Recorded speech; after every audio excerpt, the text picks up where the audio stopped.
What's up guys, I'm Singh here, and today I'm gonna be sharing my experiences with the Asus ZenBook S here. And this laptop has been out for like what, 8 months? Yep, 8 months. And basically I've been using it for 2 months, me and my brother. And of last year, this was one of the best laptops, like in the top 3 laptops. So I'm just gonna share my experience with it and whether you should get it. So you can tell it has a really sexy design. Can you hit the lights? Yeah, you can tell it has a really sexy design over here. It's got the signature Asus concentric rings, and just videography doesn't do it justice. It's just so sexy. If you can look at it from this angle, it just reflects light in every direction. And I love this copper trim around the edges, if you can see it. Yeah, and the Asus logo also. I don't know what I think it's copper. Some people might think it's bronze. Matter of opinion. And one of the significant the features of this laptop is just how thin and light this is. This is probably one of the thinnest and lightest ultrabooks out there. It weighs 1 kilogram only. That is feather light, and it is 1 centimeter thick. Outrageous. And that's at its thickest point. So when you open your laptop up, it has this really cool feature called overlift. So basically what happens is the back lifts the laptop up. So yep, I'll just show it to you in the camera. Yep, it's lifted up. And one of the good features about this is just how nice it is to type. Your hands are lifted at an angle over here. And I'll just tilt my camera a bit. Yeah. So basically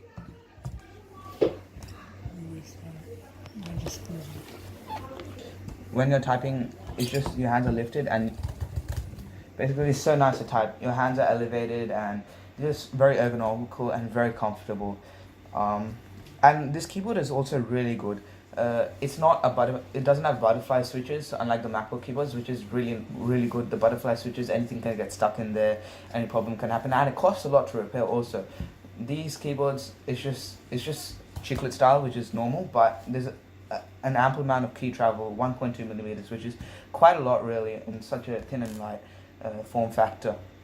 It's a 13.3 inch screen, 4K resolution, and it's got a pretty decent brightness of 450 nits, so that's very nice. In daylight, no problems while using it. And also this laptop has 86% screen to body ratio, which is just mad. I mean, when you're moving from a laptop such as mine, which has 65% screen to body ratio, to this, it's just like the bezels are so small, you're just getting a full view experience.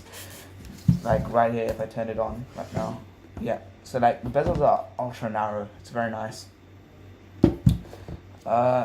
It's also got 2 Thunderbolt 3 ports, which is very good, very future proof, and and 3 USB-C ports. All of them can be used for fast charging. In fact, it only takes 2 hours to charge this laptop, which is really fast. Okay.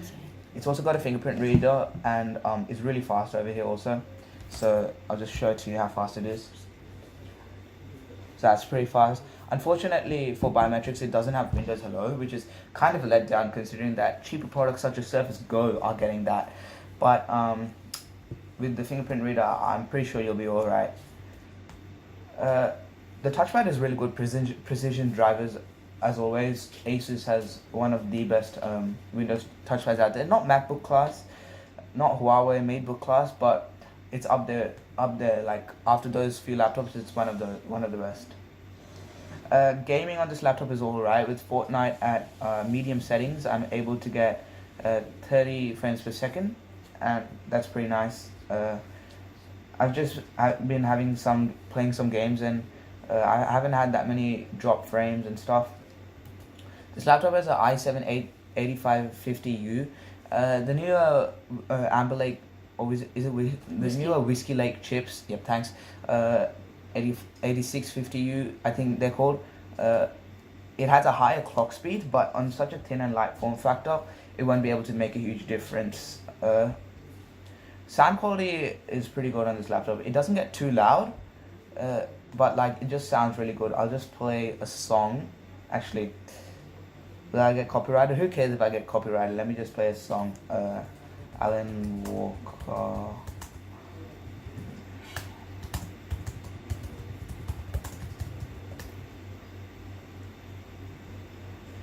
Yeah.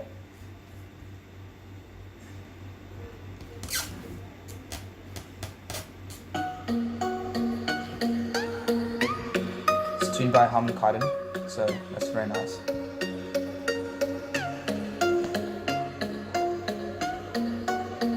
It's pretty good. And the funny thing is, when you put it on the table, it gets so much louder. I don't know why. It has this overlift hinge, so unlike most laptops which have the speakers at the bottom, the sound actually comes through the bottom and it reverberates through here, which creates a really nice sound quality experience. It's nice sound. Yeah, so that's the sound quality.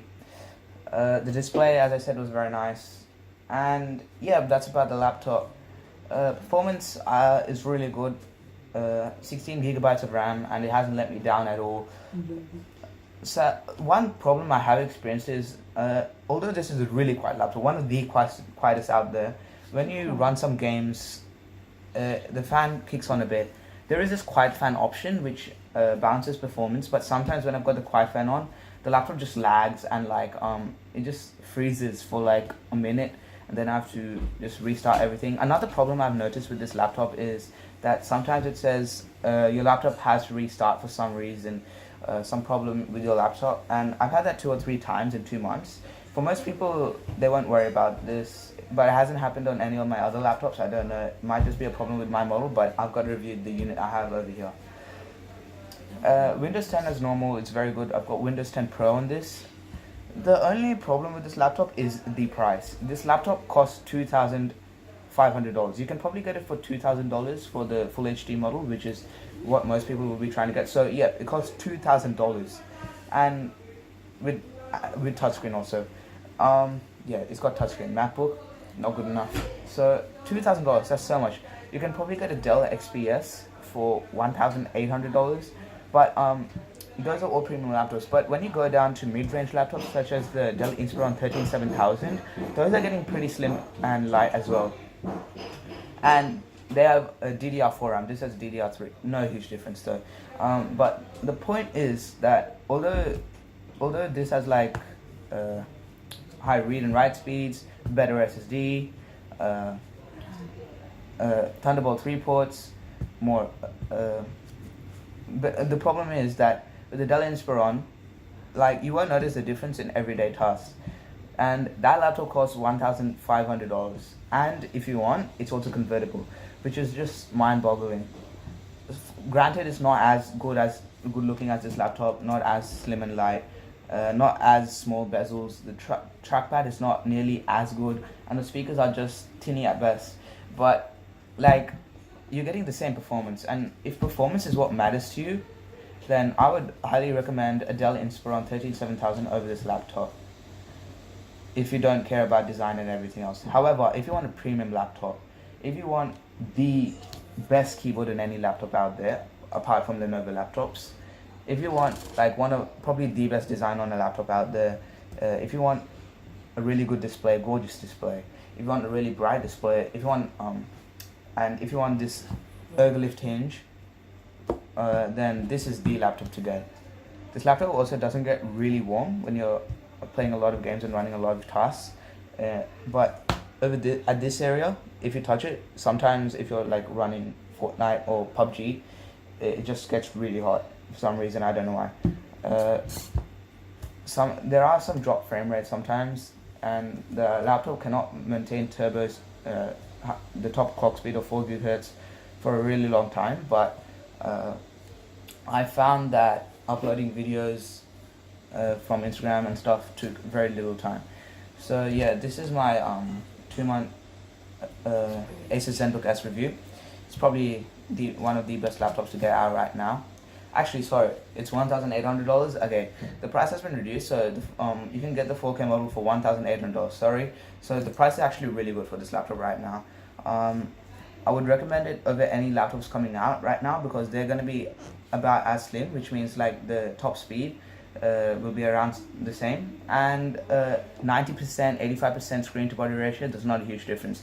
Plus, this laptop has a far better keyboard and design than any other laptop coming out right now. So this is a great laptop to buy right now, and I would highly recommend it.